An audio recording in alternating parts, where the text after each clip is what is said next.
მოგესალმებით, ჩემო გამომწერებო, მე დღეს ვარ ბაკურიანში, 31 დეკემბერს ჩამოვედი აქ და მე მინდა გადაცემა ჩავწერო პირველი ასე გასულით. თან მით უმეტეს აღსანიშნავია, რომ მე ვიყიდე ოსმო, DJ ოსმო და ახლა ჩემი ტელეფონით გადავიღებ ხოლმე ბევრად უფრო action კადრებს და არა ფიქსირებულს. და დღეს შემოგთავაზებთ პირველ ვლოგს და ან მარტო ვლოგი არ იქნება თან იდეაში ვლოგი ნარევი ჩემ კონტენტთან, პოდკასტთან ნარევი ვლოგი იქნება. პოდკასტი მექნება, პოდკასტი რა პატარა მცირე მექნება ჩემს ოჯახთან მოკლედ და დავიწყოთ რაღაც პატარ-პატარა ბაკურიანსაც განახებთ, სახალხო ემოციასაც განახებთ და დავიწყოთ.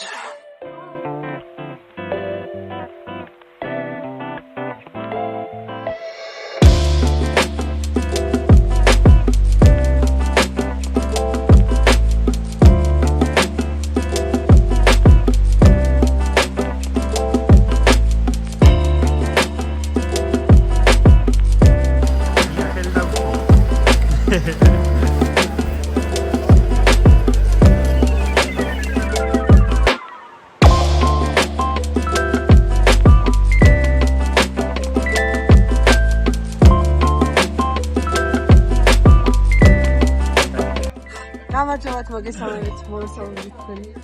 გამარჯობათ. რადგან ახალი წელი არის 1 იანვარია. დავიწყოთ პირველ კითხვები.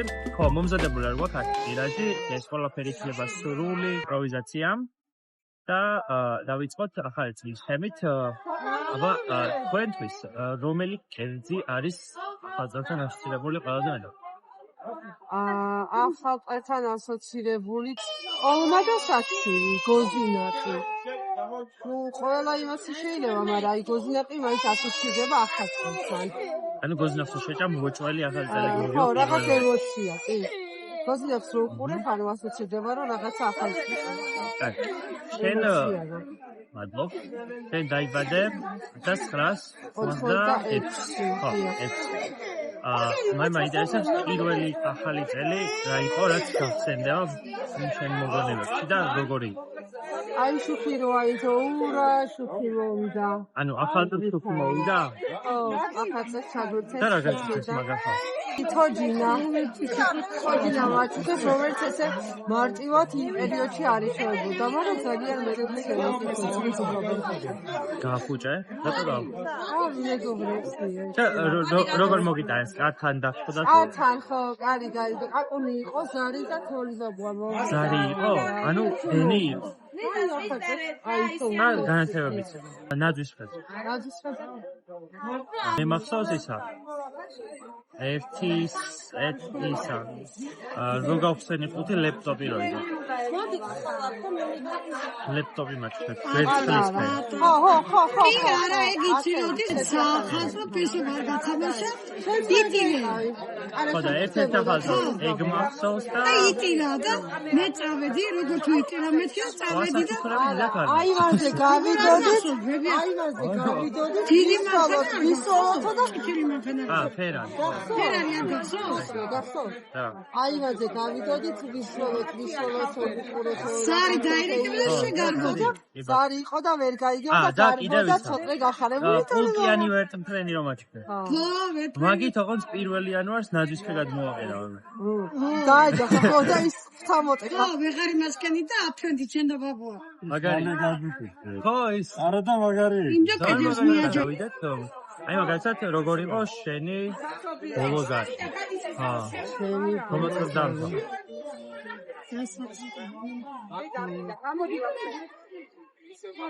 86-ში ხო დაიბადე და 18 უნდა მივუმატოთ ლოგიკა. ანუ 2004 წელს? 26. არა, სკოთაშენი ბოლო ზარი ამას არ ქნა მე-9 კლასიდან გავუვიდა მე. მე ხო ქონდა ბაბა. და როგორი? რა გიცო? მაგას ხუშლიანები არა.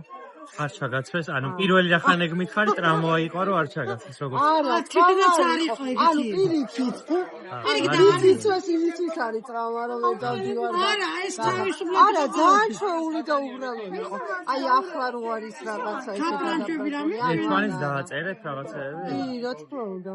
და დამრიგებელთან რამე კონტაქტი გქონია მაგის მერე? მაგის მერე არა, რა მქონია. კლასელებთან? კლასელებთან რაღაც პერიოდი, მაგრამ ახლა დიდი ხანია არა. ძალიან.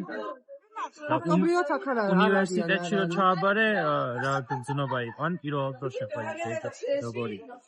უნივერსიტეტში რომ შევედი რა ვეჩქეული. მოგიცხად განსაკუთრებული იქა რაღაცა ემოცია იყო არა. იმიტომ რომ ჩემ დროს ეროვნულები არ იყო. ან პირდაპირ შიდა გამოცდები იყო, შიდა გასაუბრება იყო. ანუ ესეთი გრანდიოზული ანუ უფრო ჩაწყობა იყო. ჩაწყობები, ანუ შიდა გასაუბრება იყო, ანუ ნაცნობს ეწყოდი და მაგადონეზე იყო ჩაწყობა, ხო, მაგ პერიოდში უმეტესად იყო, მაგრამ ახლა რო არის რომ აი რაღაცა აბიტურიენტობაც ემოციურია და მე სად მოხდები და გარეთ რო არ დარჩე, ანუ ეგეთი ეროვნული გამოცდები არ იყო. ხო, ჩვენ დროს უფრო მეტად ჩაწყობები იყო გედი. ისა, ანუ შენ უნივერსიტეტში ჩააბარე უკვე დაოჯახებული, ხო? დიახ. და ხელს არ გიშლი და სწავლობ. არასკევს. აცოდნაო? არასკევს ვიყავი ფინალურზე და ლექტორი მეუბნებოდა ახლა დააჩინო წადი სიფანულზე საჩი და ორშობაც გასასულად იყავი? ხათაშური წარმატებული სტუდენტი იყვნენ ორივე. დავაშირი. ანუ შენ ორსულად იყავი ფინალურზე რომ მიხვედი ერთი? ორივე წარმატებული ფინალური. პირველი? ხო, მეორე. მეორე კურსის ფინალურზე შენ მერე შვილი ფინალურ ჩააბარე? და თვითონ სწავლისას შვილი არ გიშლიდა ხელს? არა, არ მიშლიდა. რა ბალანსებდა მაგას, ანუ მაგალითად დღეს გაქვს სასწავლი ხვალისთვის რაღაც ბევრი. ან სტომატოლოგია ვისწავლობ. პირველი მეორე კურსი ანატომია და ეგეთები იქნებოდა, რაც საკმაოდ დასწრებია. და აი მეორე დღის სასწავლი რო გაქვს, ამ ბავშვს რა უნდა მოუარო, ეგ არ იყო სტრესული. ან შენ არ უვლიდი და მაგიკო არ იყო და ვიმეყარებოდა თუ დამხარეს ყავდა, მაგრამ თვითონაც არ იყო სტრესული ბავშვი, ანუ ესეთი რომ თქვა რომ სტრესული ბავშვი რა, ყველა ბავშვი ძირის და ყველა ბავშვი. არა, არ იყო. იმიტომ რომ ოჯახი უწყობდა ხელს. ანუ ოჯახი მიწყავდა, მაგრამ ის ამ საათში ერთხელ ყვება იყო თუ რა იყო, ანუ ესეთი სული არ იყო. არასდროს არ გიტირია იმდენად, იმიტომ რომ არ იყო. რა იმართე შემიძლია თქვა, არ იყო. აი როგორიც ინდოდა. ერთადერთს ძალიან ცუდად მოხსოვს. ესე იგი ჩემი ოჯახი წავიდა ქორწილში და ბავშვი დამიტოვეს რა ჩემი შვილი. ბავშვი დამიტოვეს. ეს უყარდა ეზო, ჩავიყვანე ეზოში, ვერ გავაჩერი, ამოვიყვანე სახში, ვაჭამე, ვერ გავაჩერე. ტირის ჩემი ძმა მათ შორის ნერვიულობს და მე რა გავაკეთო? ან შენ და შენ ძმას დაგიტოვეს? არა, მე ძირითადად ჩემი ცოტა თავქარიანია და მე ისე მოხდა დედაჩემ დაურეკე რომ მეთქი რაჭის ეთყობა რამე ტკივა თქვა ნუ არც დამიშლია ისე მე ბავშვი ვერ გავაჩერე და დედაჩემა ესე უთქვა მაიკა დაუდე და დააწმინეო და მაიკა დაუდე დედი ამისის დავაწმინე და ბავშვი დაწნავდა. სთების იყო. არ ჩერდებოდა არავისთან. აი იცი რა ჩემს უსულა აი იგი მახსოვს უდათ იმიტომ რომ აი ვერ გავაჩერე ხორცში ვიყავ ხორცში იყო მე არ წავედი მეთქი ცოტას და მე ეზოში ჩავიყვანე მოეწყობა თქო ის სოფელში წავედი სოფელში დაუბრუნე და დაიძინა სოფელში წავედი სოფელში წავედი და პაჩმინდა ავედით ანტარა იყო მზიაბებოსთან ვერ თობოდით რაღაცა შენ არაფერ არ გაჩერდა ბავშვი დაისტრესა, ბაჩიმინდა. ტარებთან მიდექი და მზიებება გაგიჟდა. არ ჩამდევდა. და დაურეკეთ იმასაფია. გენალა მამუკაცა ჩამოვიდნენ. რა ჩამოვიდნენ? გაგიჟდი. ტარებთან შეეგები არ უშვებდი. რა ვიცი, ესე ზოგადად. ეხლა მაინტერესებს ისა. შენ თბილისში დაიბადე, ხო? დიახ. და ანუ შენი დაბადებისას ნუ 90-იანებში საკმაოდ არეულობა იყო და არ გიჩნდა გაზი და არა იმიტომ რომ ბავშვი იყო ფული ასწავლელი, არამედ არა, სისტემის გამო.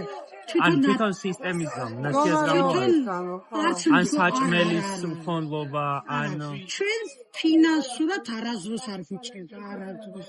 დებიაც ისეთი მაგრამ შრომის საფუძველზე ხდება. შრომის საფუძველზე ხდებოდა ფინანსურად. ანუ ყველაფერს აკეთებდნენ მაგისთვის ბაზარში. ჩვენ ბავშვების პრობლემები, აი თუნდაც შენთვის. ჩვენ არასდროს არ გქონია ის, რომ ჩვენ შვილს ამე ეტყოდა. ყველაზე ადრეული მოგონება რა გახსენდება ბავშვობიდან. რამე მირაც ყველაზე ბავშვობიდან. მე ყველაზე ბავშვობიდან მაგალითად რო ვიქცა, მაგხსენდება სოფელში მზიასთან ერთად რო ვიყავი და რა მე ძიაშენთან და ლიზაჩენთან ოპერაცია რო გამიკეთეთ. ოპერაცია რო გაიკეთე გახსოვს? დოკიო და სუპერ ფაიტერის ოპერაცია. მადლობა. კლადევის. თან პატარა და ანუ რადგან გაქვს ალბათ გეტყვიდა. ოპკანის სტუდია. არ ვიგერებდნენ, იმიტომ რომ სულ იძახდი მუსელი მყიო და ხელში აყვანა გინდა. არ წამოვიყვანეთ, ჩვენ წამოვიდით ფენჯერაში ცხოვრობდით. უნდა წამოგეყვანა და მე ალაბებო იყო გიჟი. გიჟი, სიგიჟემდე ისია რა. ხოდა მუცელი მყიო, მუცელი არა არ თქვა მუცელია და გინამქა ისეთ ალამქა დატოვეთ აქ. დატოვეთ ეს ჩვენ წავედით. გამთენი ისე როა გვირეკას. და სამამწობაში მოდით ოპერაცია გავუკეთეთ ნათიას. პატარა იქნი. არა, შემაწუხებელი არ იყო. ახლა მინდა ასეთი უცნაური თემა წამოვიდრა. თქვენი თაობა მილენიალები. არიან საკმაოდ ანუ უცნაური თაობა, იმიტომ რომ ყველაზე რთული პერიოდში მოხდა მათი დაბადება და განვითარების პერიოდი დაემთხვა ძალიან რთულ პერიოდს. ამის გამო ანუ მათი ნაწილი ან ცუდგზაზე წავიდა, ან არასწორად განვითარდა, ან ვერ რეალიზდა და ანუ იდეაში შესაძლოა მაგიტომაცა დღევანდელ პერიოდში ჩვენი თაობა რომ მართავს, მაგიტომაცა ოდნავ უფრო არეულობა შენი აზრით. თქვენმა თაობამ მაქსიმალური გააკეთა, რაც შეეძლო მაგ მდგომარეობიდან გამოსასვლელად საქართველოს რო გამოეყვანა. თუ შეიძლებოდა კიდევ რაღაცა. შეიძლებოდა მაინც ანუ რაღაც ნაწილი ხო შედგა, ანუ ვიდა ჩამოყალიბდა. აუწყობეთი, ხო. მაგრამ მაშინ უმეტესად როგორი მომენტი იყო, იცი რაღაც ცოტა ისე შევიყვი, მაგრამ რაღაც ქუჩას თუ იდექი მაგალითები იყავი ყველასთვის აი ეგეთი რაღაცა იყო. ხო. ალბათ იდეალები იყო არასწორი რა. კი, და უფრო უმეტესად ბაძავდა ამ ყველაფერს.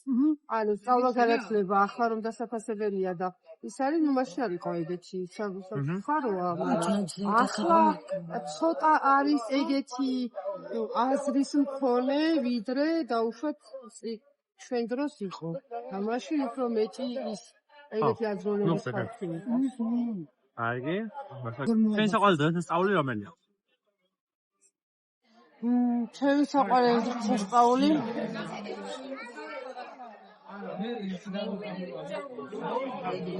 ახალი წელი და შობა. ახალი წელი როგორი რაღაცაა, იცი? რაღაც განსაკუთრებული თითქოს რაღაცა მზადება, ემოცია ახალის დაწყების. აი რაღაცა ის განცდა. იმაზე მეტად ვიდრე რაღაც თავისებურად ხდება. ხო, ანუ რაღაც ძველ სამთავროები და ახალ ახალი შანსები და შინაგანი ხო შობა ჯობია და აღდგომა მიხოფეთალი. შობა იმიტომ მოყარსა ესია და ესე დადიოდეს კარგად ვახსოვს ალინო. ალინოზე დადიოდეს. ой, ხო, ალინო როგორი იყო? მე ანუ მომიწია აი დადიოდეს ბილი ისეთი კარგი სოფელში აკარიალი. რაღაცებით ესე სინზე და მეზობლებთან მივდიოდით. ღეროდენა პულჩუქები. ის კართან სოფელში და მღეროდით. მე პესო არ ქერდა. ალინო შობა თენდება და სანამ მივიდოდით თვითონ და გახდებოდით. ეს თუ მოხდეს ის იმისია, ეს ამისია. ხო, აი ეს არ მიხადათ. თეატრ ეს და ბესობრი არ ჩავდა და ბესობა და თეატრი. და მე ვიხარ ნანული მაშინ პური ჭირდა. ნანული ცხელს არ აცხდა. განსაკუთრებული განსხვავებული. და შევიდა ბესო მარტო იმზედა. ხო, ის ცხელი პური. ცხელებული და ჩვენ არ გვეწამოთ. არა, ცეხვას ვიყავ, წამოიღო დამალანტი და ჩვენ არ გვეწამოთ. განვაგრძობ ჩვენს ტრიპს. ეს იყო მოკლე ინტერვიუ, ვაიმე და სრიალებს აქ. მოკლე ინტერვიუ ჩვენს ოჯახთან. საინტერესო ის იყო, რომ დედასთან მქონა ინტერვიუ და ბებიას ისე უყვარს ლაპარაკი და ასეთ ისტორიებში ჩართვა, რომ ბებიასთანაც გამომივიდა ინტერვიუ. მოკლედ ძალიან კარგია პაკურიანი. მიუხედავად იმისა, რომ წელს იყო რაღაც ცოტა მუხტი ნაკლები, ყველა ვიცით ვითარების გამო, მაგრამ მაინც თავისებური ეშხებს ახალ წელს. მით უმეტეს ასეთი აი რუსთაველთანაც რაც ვნახეთ, რაღაც ერთიანობა იყო და ეგ ახალ წელთან ერთად ეგ ერთიანობა თქოს რაღაც უფრო სხვანაირი სანახავი იყო. მიუხედავად მე რუსთაველზე ვერ წავედ, მაინც რაღაც სრემლები მოგადგებოდა ადამიანს, ისეთი კადრები იყო და მიყვარს ქართველები. მიყვარს ქართული ეშხი, რაც გვაქვს ჩვენ. რაც არ უნდა იყოს, ყოველთვის გამოირჩევა რა, ვფიქრობ, ჩვენი თუნდაც რაღაც გვერდში დგომა, ან მსგავსი რაღაცეები, არ დავიწყებ ახლა რაღაც ძალიან ღრმა დემაგოგიას, მაგრამ მაინც ვფიქრობ, რომ რაღაცნაირი გამორჩეული ერი ვართ, მიუხედავად ისა, რომ ბევრი სხვა მინუსი გვაქვს. განვაგრძოთ ჩვენი ვლოგი. და მეგობრებო, გრძელდება ჩვენი ვლოგი. ახლა ბაკურიანიდან წამოვედით ბორჯომში. ესეც თქვენი ბორჯომი, ჩვენი ლამაზი ბორჯომი. ახლა დავლებთ წყალს და განვაგრძობთ ჩვენს მოგზაურობას. ერთწილად ეს კადრიც უნდა განახოთ.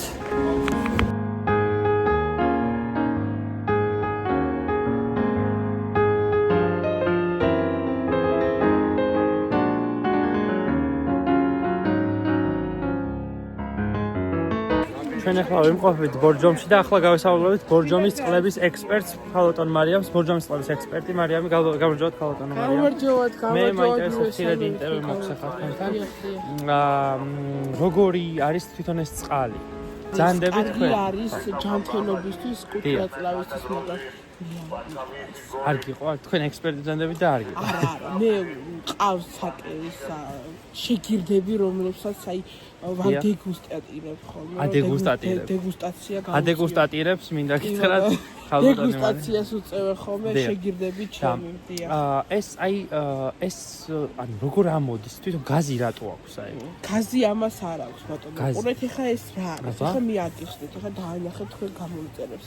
ეს არის ბუნებრივი წყალი, რომელსაც მე უშუალოდ ბორჯომის კომპანია უმატებს რაღაც დანამატებს, რომელსაც გაზავენ ამ უშუალოდ წყალს. და აქ ხა უშუალოდ ამ წყალს რაც ბორჯომის პარკშია. ეხა დავლიეთ რაღაც მოგაზული ვით. ეს ცოტა მინიმალურად გააჩნია დიახ, მაგრამ უშუალოდ ძლიერი გაზი რაც არის, იმას უკვე კომპანია უმატებს. ესეთი პროვოკაციული შეკითხვა, ეს გაზი რუსეთთან ხო არა კავშირში? აი ეს გაზა. ყურეთ ჩვენ ეს გაზი ხო არა?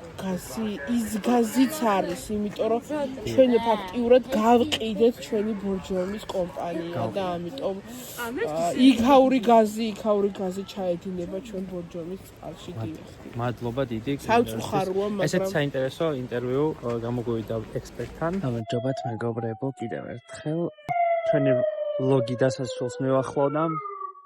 ბაკურიანში ვიყავით. ეხლა ვჭამეთ. იცი რა მაგარი ხინკალი ვჭამეთ, ძალიან კარგი იყო. ეხლა გუნდას გვესვრის ბებია. გუნდა გვესვრის მაგრამ აქვს და გილოცავთ კიდევ ერთხელ 2025 წელს. დაესწრეთ მრავალს, ბედნიერი ყოფილიყავით თქვენს ოჯახებთან ერთად და 2025 წელს დაელოდეთ ჩემ ვიდეოებს ახალი კონტენტით დაგიბრუნდებით, ახალი ვიდეოებით და ახალი იდეებით. ეს არის გუნდა, მე ვარ ცოტნე, ნახვამდის.